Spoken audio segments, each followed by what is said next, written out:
ओए अच्छू। जी मलक जी। और जा किसी तरह राजदारी से राणा अफजल से मिलके कह कि मुझे यहाँ आके मिल ले। ठीक है मलक जी। ओए हाँ जा। पर मलक जी आप और जा, दफा भी हो जा। अच्छा जी।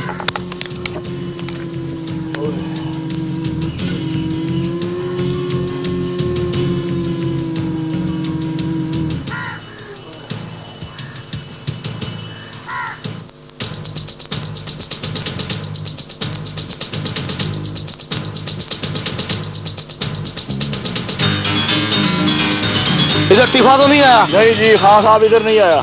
तो इधर आओ।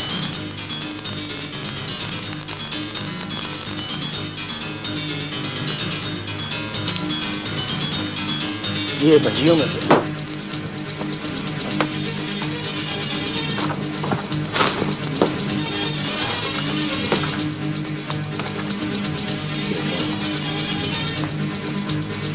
चलो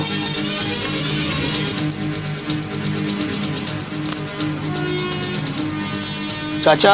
हाँ जी। साथ साथ बताओ इधर तीफा आता है कि नहीं? खान साहब इधर नहीं आया। आओ मेरे साथ।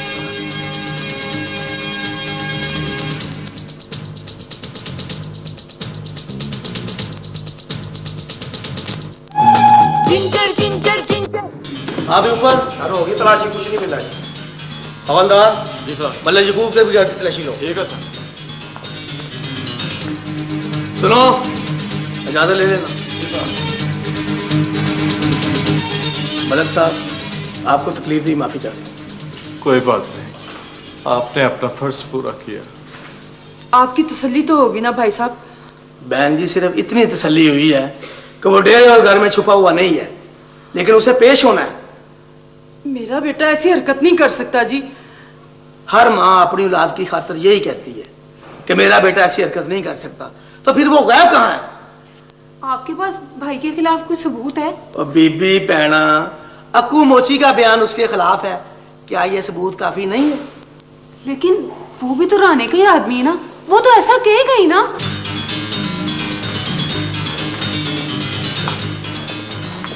सारा घर छान लिया सर, कुछ नहीं मिला।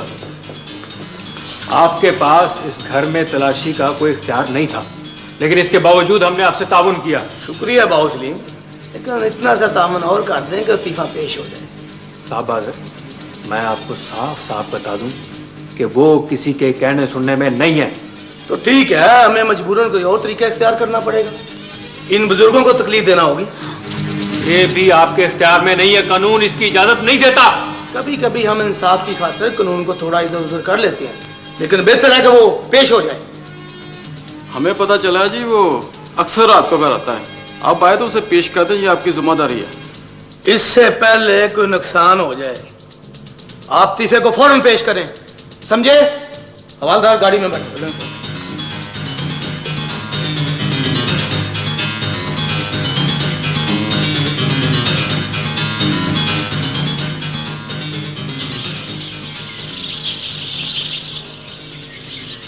चाचा जी, आज आफ्ताब का फोन आया था।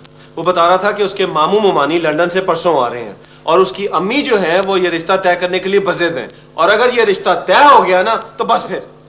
हौसला भाई, हौसला। भाभी, आप बताएं क्या करें? हम तो जाने के लिए तैयार हैं, लेकिन पाजी के बगैर कैसे जाएं? क्यों जन्नत? हाँ बिल्कुल। आप भी तो कुछ बोले ना। शरीफ, तुम लाहौर जाने की तैयारी करो। मैं अपने हाथों से नयाब को अंगूठी पहना कर आऊंगी और तेरे भरा से मैं खुद ही निपट लूं। ओ अम्मी जी जिंदाबाद। ओ हौली भाई, हौली। मुबारक हो तुम्हें। मुबारक हो अफजाल, तेरी तो मौजें हो गई। बस जी, गुरूर नहीं किया कभी। ओए अफजाल, ये क्या है? ये मोबाइल। अच्छा, तो वो 4000 रुपए तुमने इसके लिए लिए थे? इसके लिए नहीं, नयाब के लिए लिए थे। चला है मेरा पुत्र। ये अब आप लोग हंसते ही रहेंगे, जाने की तैयारी भी करेंगे? ओ भाई सवेर तो होने दे, अभी रात को ही चले चले। कितनी काली है तुम्हें, सवेरे चले जाएंगे। अब मूड ना बना, हंस तो सही, खुश हो जा।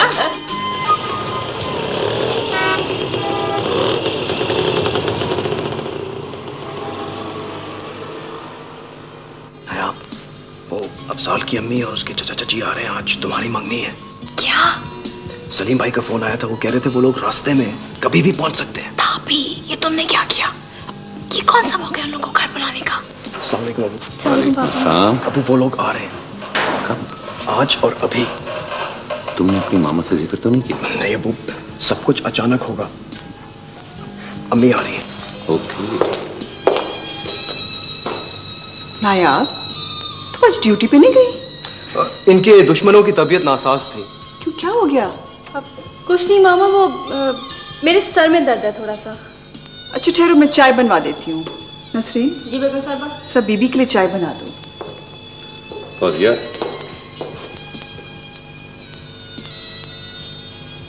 भाई सबके लिए चाय बनवा लो, हम भी पी लेंगे। हाँ नसरीन, सबके लिए चाय बना दो। अच्छा जी। फौजिया, ऐसा है कि अभी कुछ मेहमान आने वाले हैं, ड्राइंग रूम जरा साफ करवा देना। वो तो रोज ही होता है। मेरा मतलब था जरा खुद चेक कर ले। अच्छा।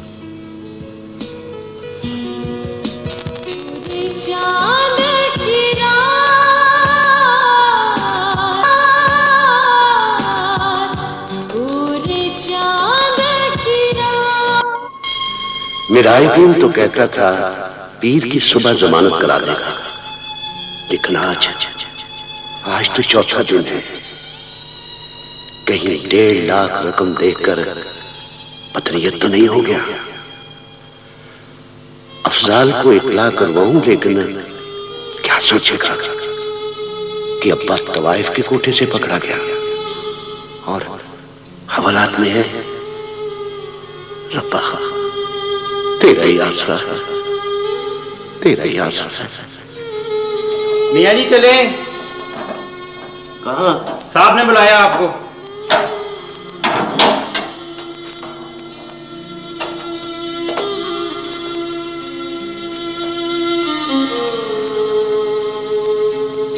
इधर ही ठहरे।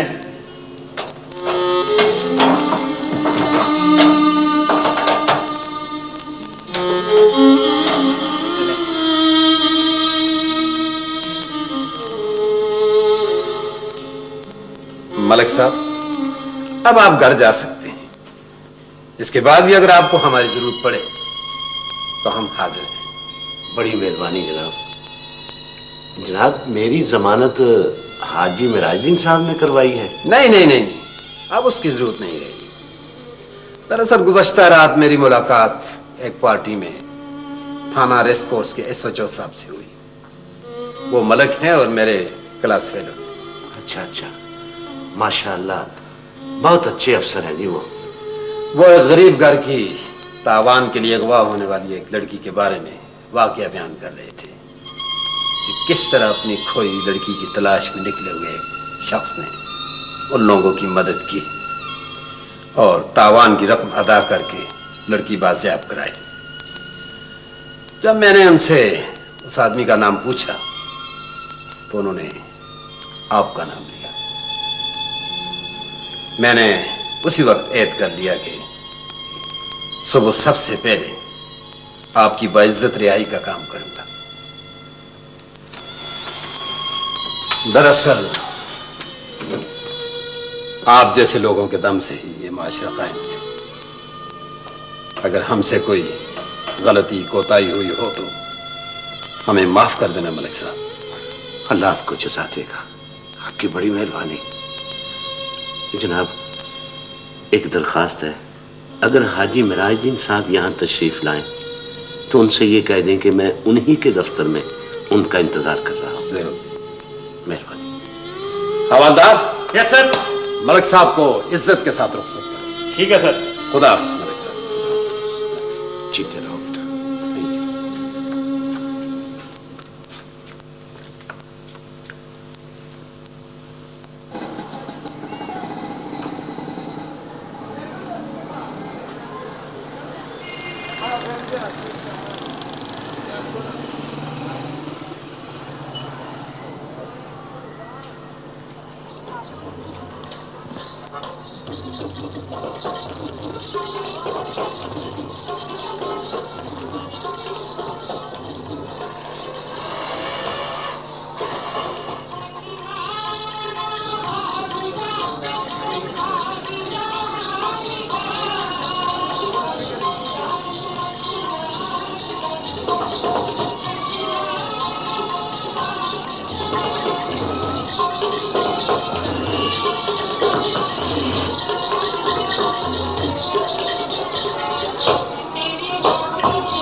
मलिक साहब, गांव के बाहर से आपने हमारा बच्चा छोड़ दे। क्या मतलब? चलो निकलिए अंदर। मैं कहती हूं अंदर चलो।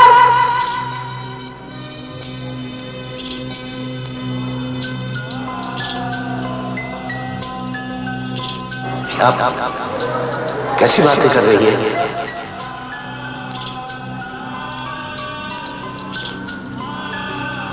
इस बच्चे की आंखों में देखो। अस्सलाम वालेकुम।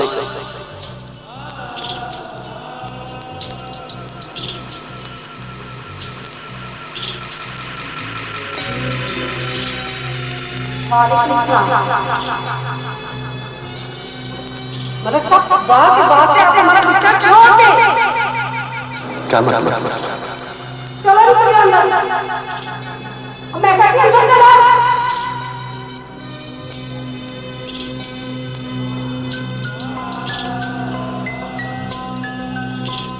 आप कैसी बातें कर रही है?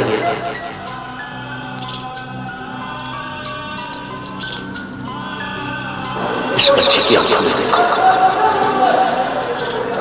बेटा, याद करो जब तुम 5 साल की थी। मलिक साहब, मैं कह रही हूँ आपकी इज्जत, और आप इसे जबरदस्ती अपनी बेटी बनाने पर तुले हुए हैं। ये आपकी बेटी नहीं है। मेरा दिल कहता है यही मेरी बेटी है।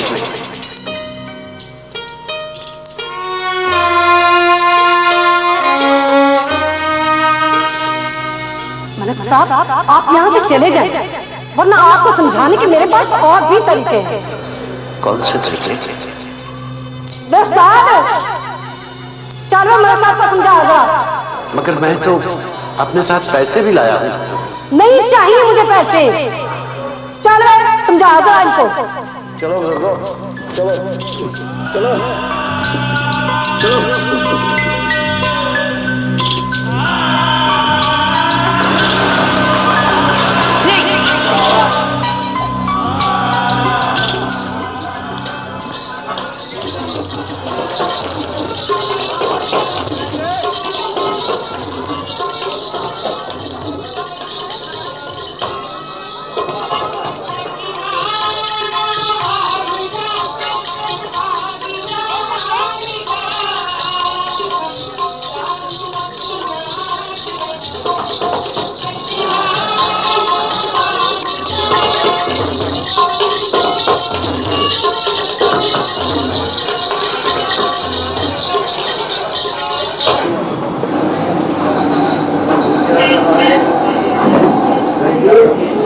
चौधरी साहब, बेटा एक नान और एक कप चाय। बस छोड़ बस।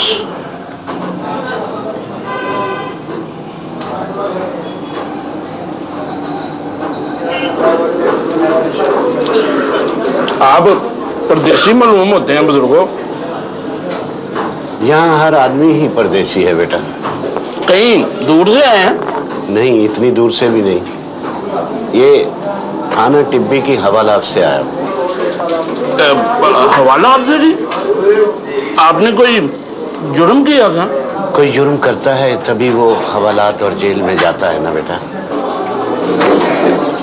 आप भी शहर में परदेसी हैं और मैं भी। आइए इसे अपना ही माल समझें। बड़ी मेहरबानी आप। आपने क्या जुर्म किया था कि आप हवालात चले गए? आदमी को एक बार जेल हवालात जरूर जाना चाहिए। क्यों जी? इबरत हासिल करने के लिए। इबरत के लिए? ठीक है जी।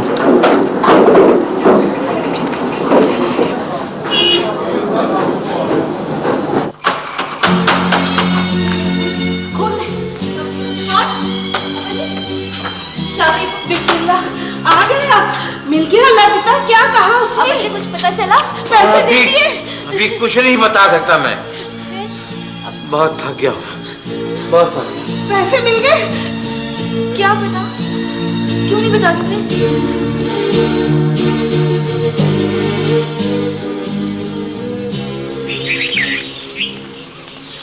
शेख साहब, बेहतर होता कि पाजी हमारे साथ हो, लेकिन भाभी है ना, हम नायाब बेटी और अफजाल के रिश्ते के लिए आ गए। आपको तो इल्म ही होगा, जब से नायाब हमारे पिंड से आई है सारा पिंड इसे बड़ा याद करता है और हमारे पीछे पड़े हुए हैं कि हम इसे आपसे मांग लें। बहन जी, नायाब आपकी अपनी बेटी है, बस हम लोग आपस में मशवरा करके आपको बता दें। पराज, जब दोनों बच्चे आपस में खुश हैं तो फिर मशवरे की क्या लोड़ पड़ी है? बहन जी, आप बड़ी हैं, समझदार हैं, बेटी वालों को सोचना तो पड़ता है ना। बस बस पराज जी, सोचना बोचना छोड़ दो। हम बड़े मान से आए हैं, जल्दी अंगूठी बनाना मेरी बच्ची को जल्दी से। ऐसे भी क्या जल्दी है? कौन सा कोई आग लगी हुई है? ठीक है ना माँ, जो हो रहा है वो बिल्कुल ठीक हो रहा है, और गांव वाले काम इसी तरह होते हैं, बेतकल्लुफी के साथ। ऐसे भी क्या बेतकल्लुफी?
मुबारक हो। Thank you. Congratulations to you too. Thank you. Are you happy? No. क्यों, क्या हुआ? एक तो ये सब इतनी जल्दी हो गया कि कुछ पता ही नहीं चला। मामा के साथ साथ मैं भी हैरान रह गई। दूसरा, ये मौका कुछ ठीक नहीं था। एक तो आपके अब्बू भी नहीं थे और दूसरा शादा का भी तो अभी तक कुछ पता नहीं चला। बस मुझसे सब्र नहीं हो सका। शादा का बताइए। तीफा इन्वॉल्व। क्या? वो तो आपके रिश्तेदार है। आप लोग क्या कर रहे हैं? कर रहे हैं कोशिश। ये क्या पुलिस वालों का सा जवाब दिया? एक लड़की की इज्जत, उसकी जिंदगी इन्वॉल्व है, और आप ये कह रहे हैं कि आप सिर्फ कोशिश कर रहे हैं। ठीक कहती हो।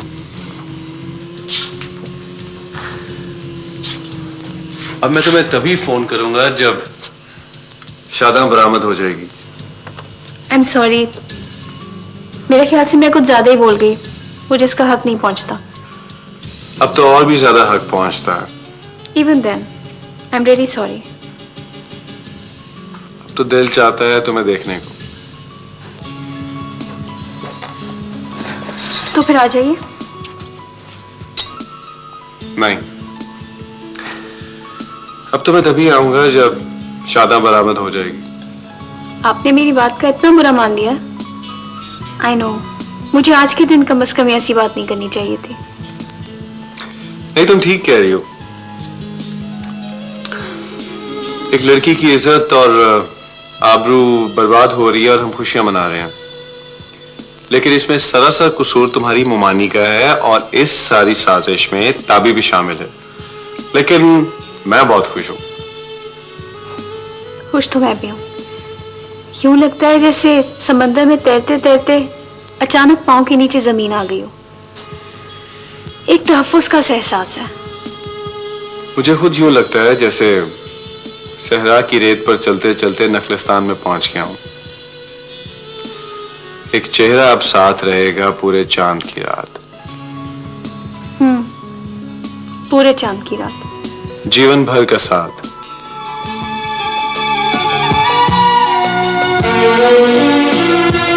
खिड़की यादों की जब खोली, क्या क्या मंजर बोले। हर एक चेहरा जैसे कोई ख्वाब दरीचा खोले। यादों के चंदन पर उतरी, यादों के चंदन पर उतरी, भूली बिसरी बात। एक चेहरा साथ रहेगा पूरे चांद की रात, पूरे चांद की रात, पूरे चांद की रात, पूरे चांद की रात, पूरे चांद।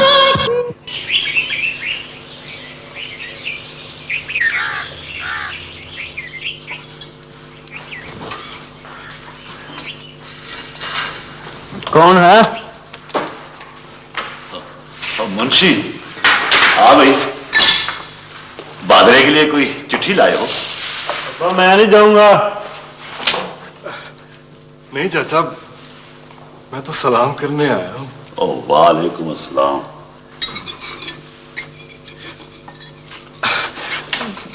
चाचा, तुम्हें याद है एक दफा मैं पहले भी तुम्हारे पास आया था?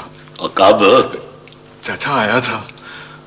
अगर उस वक्त तुमने मेरी बात मान ली होती तो मेरा घर भी आबाद हो जाता और तुझे भी ये दिन देखना ना पड़ता।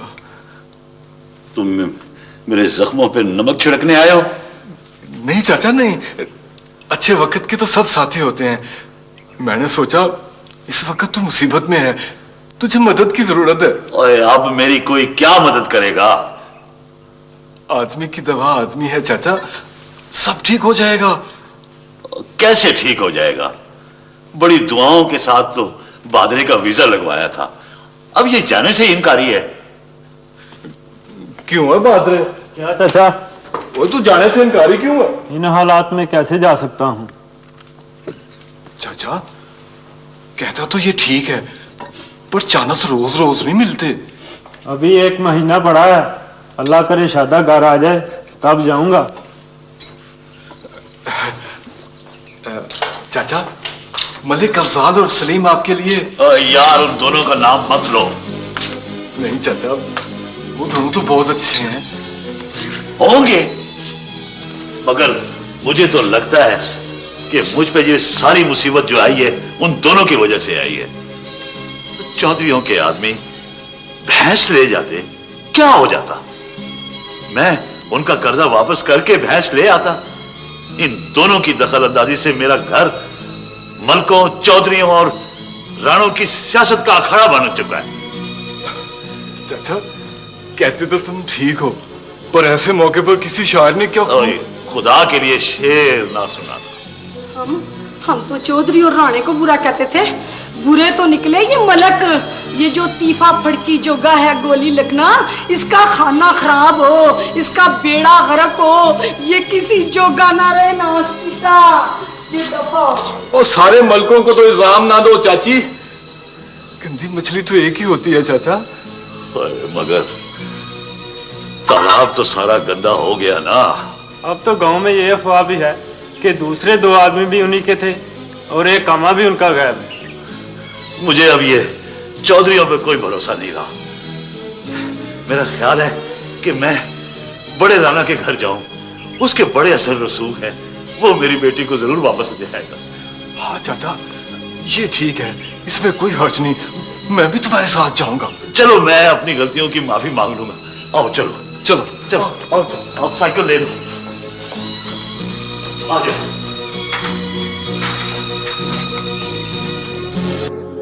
अल्लाह का शुक्र है कि वो मेरा जो लाहौर था ना ख्वाब इधर बख्तियारी। चाचा कहाँ जा रहे हो? बड़े राणा साहब के पास। क्यों? तुम लोगों की तो तीफे से रिश्तेदारी है, राणा साहब ही शादा को वापस दिला सकते हैं। ओ चाचा, हम शादा को वापस लेकर आएंगे, हम पर भरोसा करो, किसी तीसरे बंदे को बीच में ना डालो, मसला खराब हो जाएगा। आप दोनों भाइयों ने जो हमारी मदद की है उसका बहुत शुक्रिया। आप हमारा पीछा छोड़ दें, मेहरबानी होगी। चलो यार,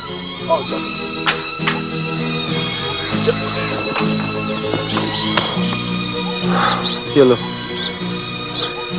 एक नई मुश्किल है।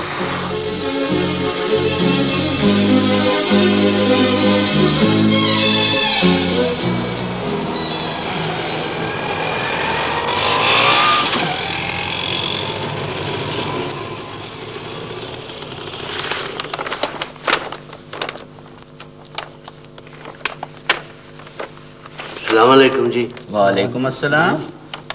वो जी मिराजुद्दीन साहब यही काम करते हैं? बताएं जी इन्हें। जी हाँ। कहाँ मिलेंगे जी वो? अल्लाह ही जाने, कल से गायब है।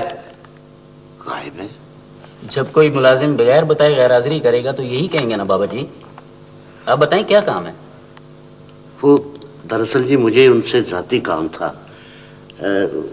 क्या कभी उन्होंने किसी हवालाती की जमानत के बारे में कोई बात की आपसे? वो दफ्तर ही नहीं आए तो बात क्या करेंगे? उनके घर का पता मिल जाएगा जी? बताएं जी इनको पता उनका। शदरे के पास कच्ची आबादी है, वहाँ रेलवे लाइन है, वहाँ किसी से भी जाकर पूछ लें। मेरा ख्याल वो मस्जिद का जिक्र करते थे, उसमें नमाज पढ़ाते हैं। अच्छा अच्छा, ठीक है, मैं उनको तलाश करने की कोशिश करता हूँ। लेकिन अगर वो यहाँ आ जाए ना तो उनसे कहिएगा कि मलक हनीफ आया था, उसकी जमानत हो गई है। जी बेहतर, कह देंगे। बड़ी मेहरबानी जी। अस्सलाम वालेकुम। वालेकुम सलाम।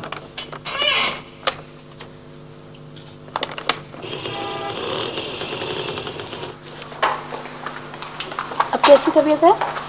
सही है। चेस्ट तो माशाल्लाह क्लियर है बिल्कुल। जी। मैंने दवाइयाँ लिख दी हैं, आप 3 दिन तक डोज जारी रखिएगा। जी। और कल इंशाल्लाह ये डिस्चार्ज हो जाएगी। Thank you doctor. अंकल, अस्सलाम वालेकुम।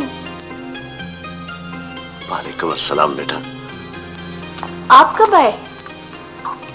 मैं बेटा अभी आया हूँ, रिहा हो गया हूँ ना, गांव जा रहा था, सोचा आपका शुक्रिया अदा करता जाऊं। आपने मेरी जान बचाई है ना।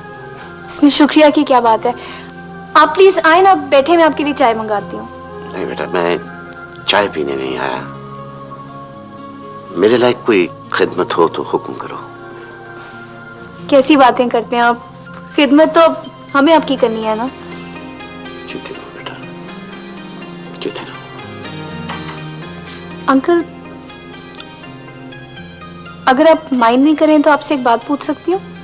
पूछो बेटा। जिस जगह आपका झगड़ा हुआ था वो कुछ इतनी ठीक जगह तो नहीं थी। आप वहां क्या कर रहे थे? बस बेटा, तकदीर मुझे वहां ले गई थी।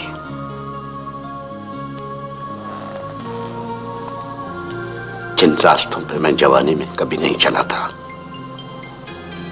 बुढ़ापे में मुझे वहां जलीलो ख्वार होना पड़ा। लेकिन खुदा के लिए मुझ पर शक न करना, मैं किसी गलत मकसद के लिए वहां नहीं गया था। नहीं अंकल, मैं शक तो नहीं कर रही, मैंने तो बस वैसे ही पूछ लिया था। अच्छा बेटा, जीती रहो, मैं चलता हूं। मुझे बिल्कुल अच्छा नहीं लग रहा, आप बगैर कुछ खाए पिए जा रहे हैं। बेटा, तुम मुझसे इतनी मोहब्बत क्यों करती हो?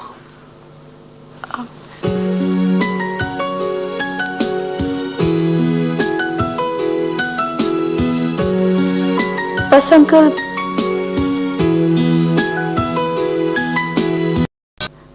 पूछो बेटा। जिस जगह आपका झगड़ा हुआ था वो कुछ इतनी ठीक जगह तो नहीं थी। आप वहां क्या कर रहे थे? बस बेटा, तकदीर मुझे वहां ले गई थी। जिन रास्तों पे मैं जवानी में कभी नहीं चला था, वहां मुझे जलीलो ख्वार होना पड़ा। लेकिन खुदा के लिए मुझ पर शक न करना, मैं किसी गलत मकसद के लिए वहां नहीं गया था। नहीं अंकल, मैं शक तो नहीं कर रही, मैंने तो बस वैसे ही पूछ लिया था। अच्छा बेटा, जीती रहो, मैं चलता हूं। मुझे बिल्कुल अच्छा नहीं लग रहा, आप बगैर कुछ खाए पिए जा रहे हैं। बेटा, तुम मुझसे इतनी मोहब्बत क्यों करती हो?